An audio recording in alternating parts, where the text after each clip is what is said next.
Ya pemirsa, PT PLN Persero memastikan keandalan pasokan listrik selama perayaan Idul Fitri 1447 Hijriah di Jayapura tetap terjaga, tanpa gangguan didukung kesiapsiagaan personel di lapangan.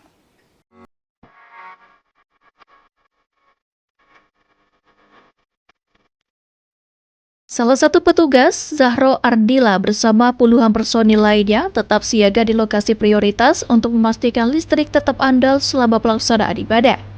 Meski harus jauh dari keluarga, para petugas tetap menjalankan tugas demi menjaga kenyamanan masyarakat dalam beribadah dan merayakan Idul Fitri.